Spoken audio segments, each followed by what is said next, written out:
right the first week of January, I get a phone call. And, they're like, hey, this is the general manager, over at Good Life Cafe, and we have a chef position open, and, you have a lot of experience, and, are you interested? I'm like, yes. So, so I start working there, man, and I'm just like, wow, like, this is awesome. Yeah. Like, I get to cook how I eat every day, and so I'm loving this, man, and then as we know what happened next, COVID, right? So we're 2020. We hit March into March, going into April, and everything changed. And unfortunately, things didn't go well for me to remain in that position. Yeah. I'll save all the details, but I ended up leaving, and once I left, I'm out of the environment now. I took another job that was quite stressful. Yeah. And slowly but surely, I started getting back into eating the things that I was eating before. Yes. And fast forward, I'm kind of knee deep back into it now. And some of those same issues came back, creeping back into my life again. It was like y'all see a pattern, right? So that's what happened. That all that came back. Fast forward 2022, I had another bad spout, man. Stomach was hurting so bad, and I told my wife, and I don't know if y'all have been in a position before. In my former life, I've had situations where I was like, Lord, if you help me get rid of this hangover. The last time. This is the last time. I ain't never going back. And so this was a similar situation, just with food, right?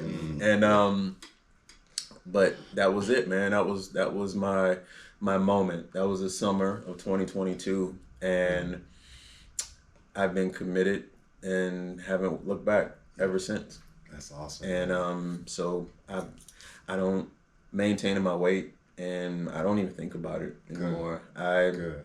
I know as long as I eat a certain way. And yes.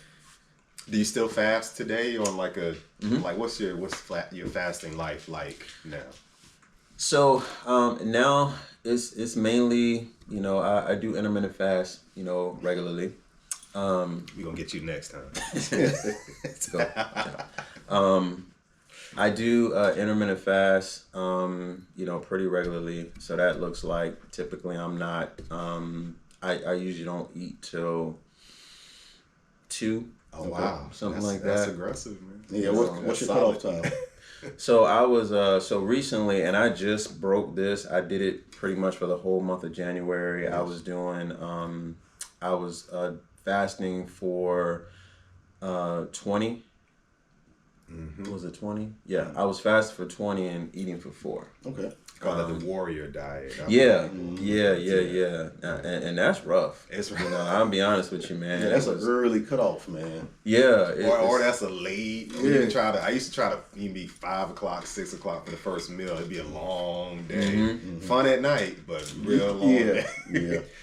That was tough for me, man. To be honest, it was like, I felt like that window, once I ate one time, I felt like I wasn't hungry. Yeah. And so I might end up just eating one meal. Mm-hmm. And I'm like, whew, it was tough. But when I say it really helped me with discipline, though. It really helped me with discipline. It really helped me to, manage and even recognize and understand what was really hunger, right? Mm-hmm. Is it hunger, or am I dehydrated, or do I need to drink, more fluid? So more of the self-reflection, looking inside. Absolutely. Yeah. So that's pretty much like where I am now. Roughly, I'll go now, and if I'm not thinking about it, and y'all know what I mean. When like if you know that you're fasting, that's when it's harder, right? But if I'm not saying that, I'm not going to eat, then it's easy. I'll go all day, work, because I know eventually I'm going to eat. Yeah, you get into the flow and you think about it. Yeah. So that's incredible, man. That's incredible. So that's the health story. We did. And he went back to school for the vegan Yes. So that's the purpose. Maybe we pivot towards purpose. So for me, you know, I've done a lot of fasting. You know, I know all about taking the food out. I had a physical. I mentioned it, I think, on the last episode. So I looked at all my numbers. Everything was, you know, almost perfect except for my cholesterol. So I've done a good job of taking food out. You know, I'm trying to learn about, now that I've gotten a lot corrected, what do I put back into the body? And so one thing that was interesting about you was the plant-based and vegan. And so as we pivot to purpose, it seems like you have definitely taken an interest in trying to share that information, and almost like it's become a mission for you. So say more about kind of that plant-based journey for you. Well, yeah, you know, it... And how it turned into a mission for you. Well, you know, what happened is that, you know, I really got deeper into it, and, you know, I said, well, you know, I've already went back and I got a little more knowledge about the science of it. Yes. But it's like, I really want to go deeper. Like, I love cooking, right? I love food, but I want to get even better, you know, with the cooking aspect of it. So, you know, I went back to school. I started taking classes with Edagustus Scoffier, and they had a plant-based program, and this was it was like 16-month program. So I jumped back into it, man, and I was working full time, you know, coming home and because this is an online program. Gotcha. So is this in the pandemic at this point, or where? No, this is 2022 is when I started. Coming out. Right, so out of it. All right. And so man, it was just like it was so cool because, you know, I would watch, you know, like different videos in Google and, you know, see different recipes and stuff like that. But now I got into this curriculum, man, and it was just like mind blowing. Like, wow, you know, like this is how you can, you know, take, you know, liquid from chickpeas and what they call aquafaba, and you can use it like egg whites, you know. Oh, wow. And it's just like, my mind's just blown. I mean, I'm just like, this is crazy. So, but, you know, as I'm doing that, I started doing some personal chef work. You know, in my mind, I said, well, this is my path. You know, this is my kind of out. I'm gonna start, you know, doing, you know, personal chef work as a, you know, as a vegan chef.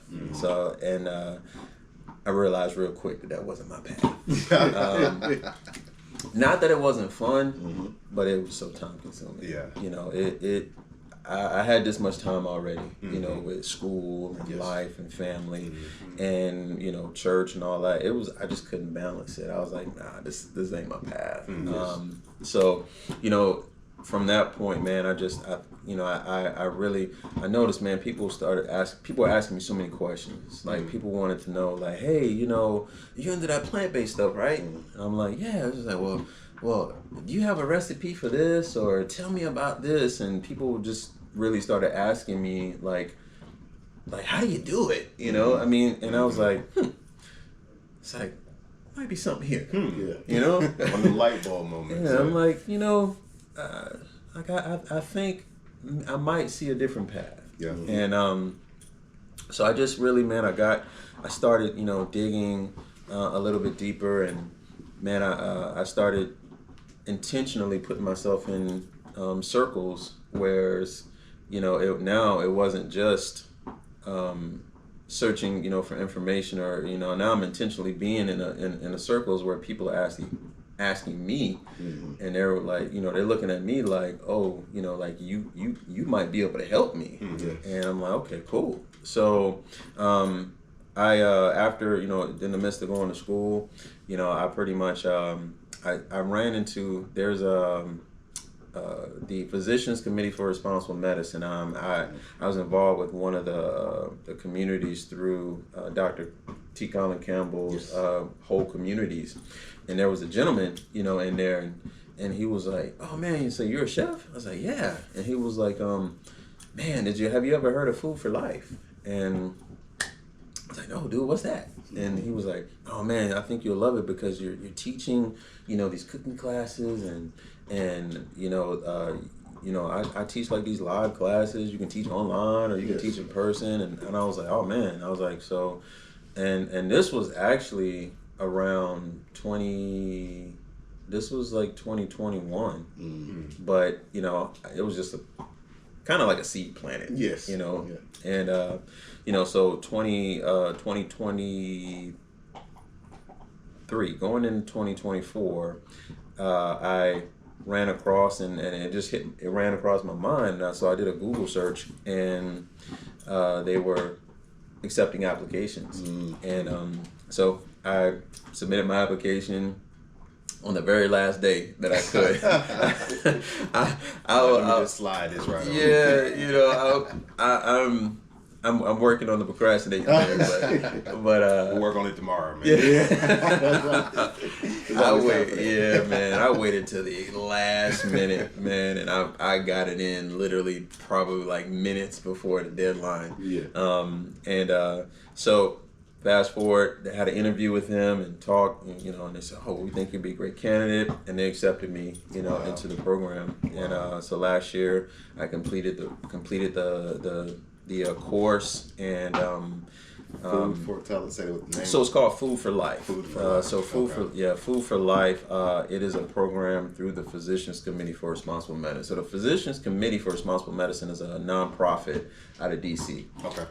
Founded by Dr. Neil Bernard. Yes. And they are focused more on, you know, lifestyle medicine, right? So they talk really, you know, how, you know, plant-based nutrition, you know, can help reverse diseases and you know, like, you know, some of the, like, diabetes, heart disease, and cancers, and things of that nature, man. So it's been pretty cool. I actually just finished up my first 2 cohorts back in January, and it was pretty awesome, man. I was like... So you have taken groups through something? Yes. So when you say cohort. Yeah. So say more about that. So yeah, man, I had 2 groups, man, and I was teaching one class on Thursday, one class on Saturday, all online, and you know, it was, my mind was blown, you know, because I was in this position, whereas, you know, people were asking me all these questions, and the cool thing was that I had an answer, right? So I'm like, man, you know, I could actually answer the questions, and I noticed that, man, you know, people are really wanting to hear more about this, right? And people were sharing with me their struggles, right? Dealing with weight loss, and, you know, dealing with diabetes, and dealing with, you know, a plethora of things. Yes. And man, I was just like, as I'm hearing this, man, I'm bubbling, you know, on the inside, and my mind just started racing, and I'm like, wow, like this is where it's at, right? And you know, that was just a small part of it, but you know, God put a vision, you know, gave me a vision, man, like that. It's even scary for me, you know, when I think about it. I'm just like, wow, like he's showing me a vision, like, you know, even out of South Carolina, right? Out of, not just here in Lexington, but, you know, something that can really, you know, reach people in other parts of the world. Yes. And it's just like, it's amazing, you know, just to think about it and see, you know, what that looks like, and the possibilities. So I've created my company is called Eat to Serve, and you know, the you said my company, so that's right. Okay. Right. Past that, so you're an entrepreneur. Yeah. So you know, this is you know, a new venture. Okay. It's very new, and you know, Eat to Serve. You know, God gave me the title probably like 4 years ago. Wow. I wasn't ready for it yet, though, right? But my wife actually brought it back to my attention, because we were talking about names, and she was like, "Well, what about Eat to Serve?" She's like, "That was really good. I like that." And I was like, "That's good." I said, "Wow, well, you know what? It did sound kind of good, right?" Yeah. And it really was right in alignment with my vision and my mission. And when I think when I'm talking about Eat to Serve, man, it's like we're all put here to serve. That's right. In some capacity. Yes. Right. So, in order for us to be able to do that to the best of our ability, right? For God to truly be glorified, we got to be in good health to do that. Yes, right. That's right. And Jeremy, I mean, we talked about that as far as when you're coming out, I guess fasting for the first time is like, I got to be here for my kids and my family, so it's like I got to make sure I'm in the best health possible so I can serve them effectively. Absolutely, so, absolutely, man. If That's you're awesome. not your best, then the people around you suffer as a absolutely. result. So you kind of owe it to others. If you see it that way, not everybody sees it that way, but I see it that way. So, how do people reach out to you for Eat to Serve? So Eat to Serve, I've been doing a lot of social media outreach. I'm actually got someone. I'm not a tech guy, so I got someone, that's working on my website. Okay. Now I'm a part of a lot of social groups, on Facebook. I'm a part of a lot of different groups, even within Food for Life. Yes. Matter of fact, last night I just met with our Black Community Action Group, and we're talking about how go away. We're talking about ways that we can reach our community, right? Especially with this being February, Black History Month, and yes. so it's amazing to be able to partner and connect with other people that are on the same mission. Like-minded.